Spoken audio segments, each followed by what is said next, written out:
अखंड मंडलाकारं व्याप्तं येन चराचरं तत्पदं दर्शितं येन तस्मै श्री गुरुवे नमः। मैं उन श्री गुरु चरण कमलों को प्रणाम करता हूं जो मन में स्थित, अंतःकरण में स्थित चेतनता पर, विवेक, धर्म आदि पर स्थित अज्ञान रूपी अंधकार के पर्दे को प्रकाश रूपी आध्यात्मिक ज्ञान, वैराग्य, श्रद्धा और विश्वास रूपी आध्यात्मिक प्रकाश रूपी पर्दे से नष्ट कर देता है। मैं उन गुरु को प्रणाम करता हूं जो सदैव अपने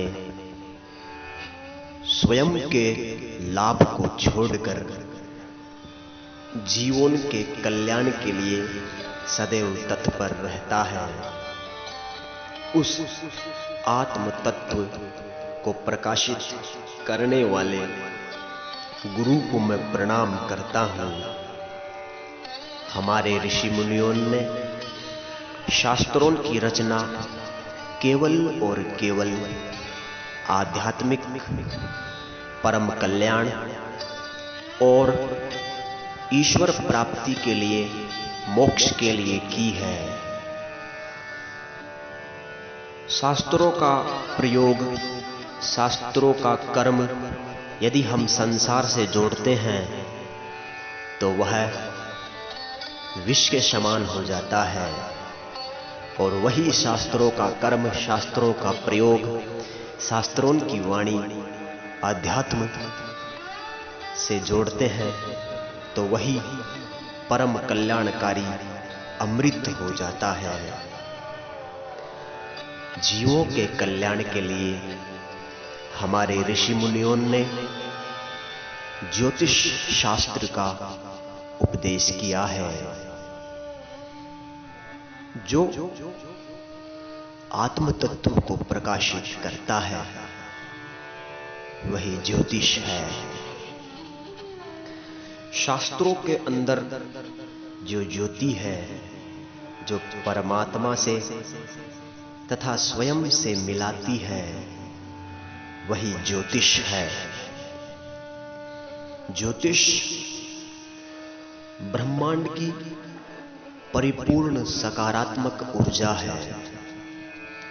विशेष रूप से हम वास्तविक शास्त्रों के अनुसार ज्योतिष विद्या के द्वारा हमारे जीवन को अत्यंत सरल, सहज और परम आनंदित बना सकते हैं। इसमें किंचित मात्र भी शंका नहीं है।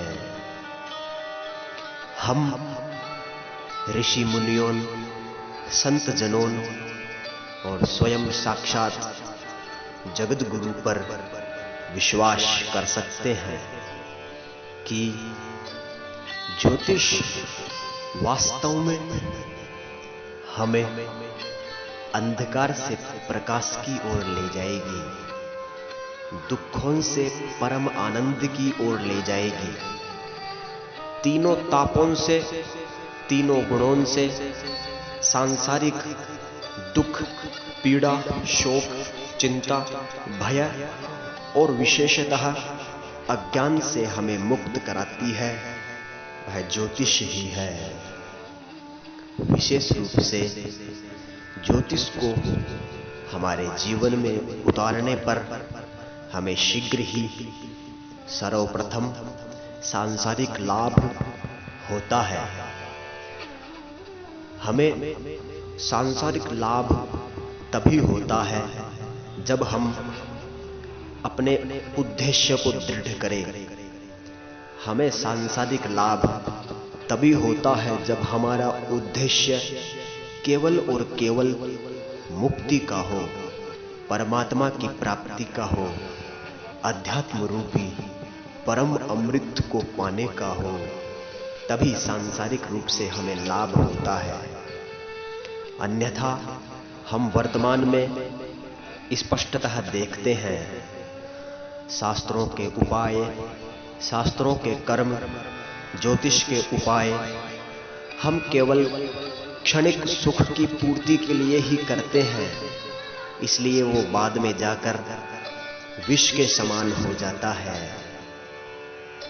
अतः हमें शास्त्रों के हर उपदेश, ज्योतिष का हर उपदेश केवल और केवल आध्यात्म और मुक्ति के लिए तथा उस परम कल्याणकारक अमृत के लिए करना चाहिए जो अनंत है, जो संसार से और समय से, वातावरण से, तीनों गुणों से, तीनों तापों से और 14 भुवनों से परे हैं।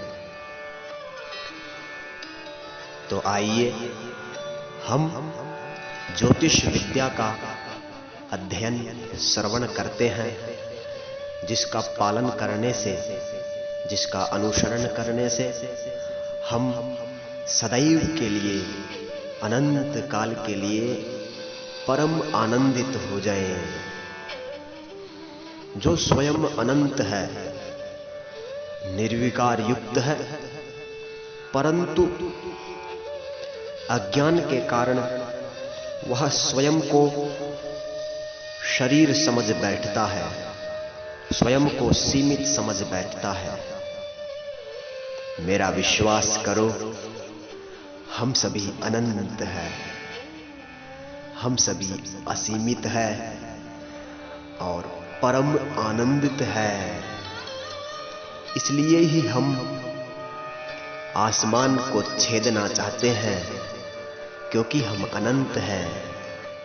इसलिए ही हम परम आनंद की तरफ हमेशा भागते रहते हैं, सुख की तरफ सदैव भागते रहते हैं, क्योंकि हम सदैव परम आनंदित हैं, हम स्वयं ही आनंदित हैं। अज्ञानता के कारण हम स्वयं को सीमित समझ बैठते हैं, इसलिए सीमित सुख का भोग करते हैं और इस संसार का अनुभव करते हैं। आइए साधना का प्रथम कदम उठाते हैं। साधना का प्रथम कदम उठाने पर ही, अभ्यास और वैराग्य से ही हम आगे बढ़ पाएंगे। ऋषि मुनियों द्वारा वास्तविक ज्योतिष का जो उपदेश है, आइए हम